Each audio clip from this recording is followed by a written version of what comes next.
If you've ever owned something like a Helix or a Kemper or a Quad Cortex or a Fractal or a ToneMaster Pro or a Tone X or any number of other modelers out there, you might have found that you were struggling to get it to work exactly the way you wanted it to. Maybe you were struggling to get the sounds that you were after. Maybe you were struggling with consistency with your levels. Maybe you were struggling with some front of house EQ issues. Maybe you were struggling with any number of things.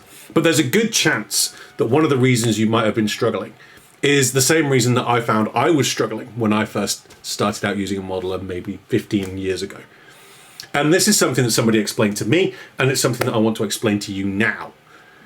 Maybe you've made this mistake yourselves. And maybe this will mean that you can start gigging a modeler again. Maybe you'll find it easier if you listen to what's going on here. So I'm going to do some playing, and I'm going to show you exactly what I mean. And I'll come back to you after that. See you in a minute.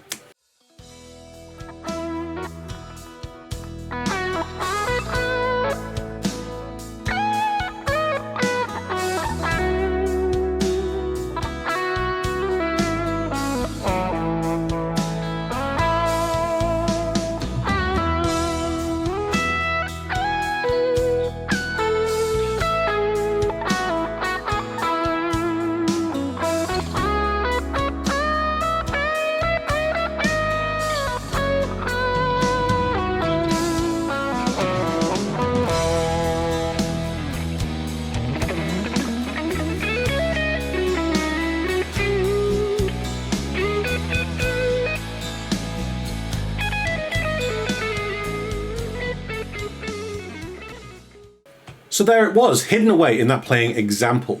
I'm sure some of you probably spotted it. I'm sure some of you probably didn't spot it. And I'm equally certain that some of you probably skipped over the playing entirely. But regardless, it was in there. And I believe it represents one of the biggest problems that people have when it comes to their modeler and being happy with their modeling sound. Certainly with regards to things like levels, EQ, things like inconsistency when you're doing one gig and then you go to another gig and it doesn't work. Because the issue happens. If you go back to the playing example, you'll notice when I do an alternate picking lick, there's a subtle shift in the tone. And that's where I shifted from one preset to another. Now, after that alternate picking lick, it's not like the guitar is all of a sudden too low in the mix. It's not like you can't hear it. It's just a shift. And when that shift happens, it hits the ear and you notice it. And the EQ shifts to a different place. Now, this happens because I shifted from a Vox AC30 kind of sound into a Marshall JCM 800. You know, the JCM 800 is a little bit more of a solo-friendly kind of thing, so switching to that alternate picking lick, I wanted a little bit more compression, a little bit more gain, but broadly speaking, I tried to set them in the same kind of ballpark. There's not a drastic shift, but it is there nonetheless. And I think this represents an issue that we have as modeler users that we don't really consider when we compare it to using an analog rig. When you turn up to a gig and you're using an analog rig, you generally tend to have your amp and your speaker, whether it's a combo or an amp and a cab. You tend to have your amp and you have your pedal board, and you use that to get your variations in tone throughout the night. But your core sound remains the same and remains consistent. And this is what I think we end up missing when we start using modelers. When we open up a modeler, you get presented with all these different amps, all these different cabs, all these different options. And we feel like we can use them all, and we don't need to be pigeonholed by a certain amp anymore. We can use that Friedman, we can use that Uberschall, we can use that Ecstasy, we can use the JCM, we can use the JVM, whatever amp we want to use. We can get that Fender clean, and we just start loading things up and picking our favorites.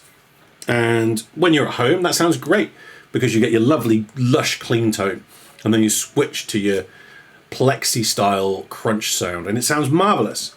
And yet, when you get onto a gig and you use those same presets, you find that when you switch from one to the other, you suffer with inconsistency.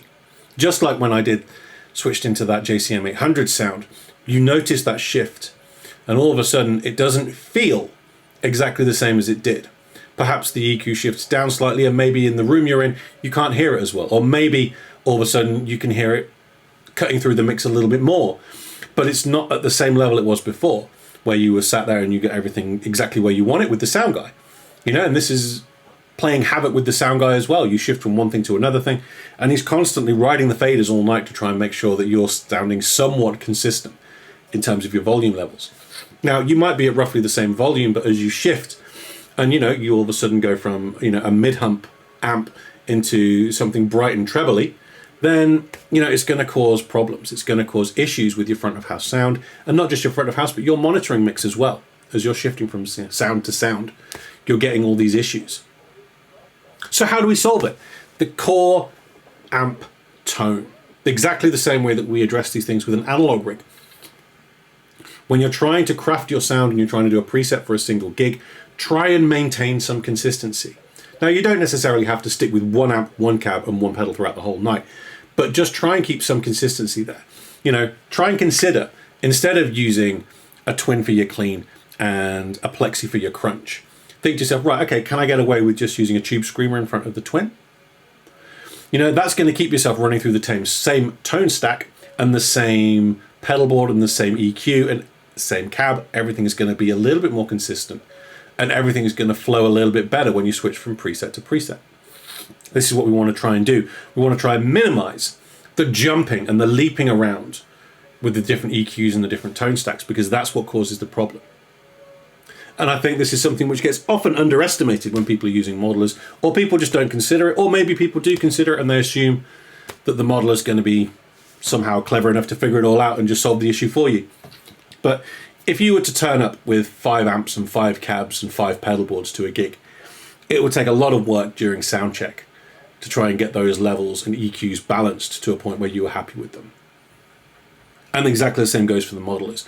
It doesn't mean that you can't do it, but it does require a lot of work, and you need to be prepared to do that work in a sound check to tailor it to the room that you're in and tailor it to the environment that you're in. Now, that may be not what some people want to hear. Maybe some people are thinking, that's the main reason I want to use a modeler. And if that is the case, then there are ways around it. You can put the work in and you can try and minimize the amount of work that you have to do, but unfortunately, there's no way of getting around the fact that you need to be aware of this.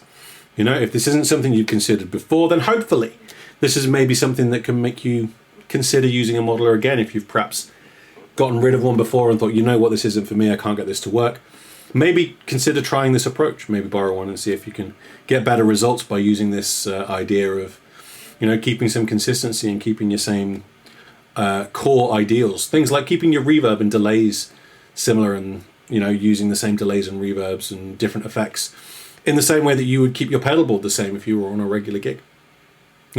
By doing this, maybe you can consider using a modeler again. And if you found this helpful, please do like and subscribe. It does make a huge difference to my channel.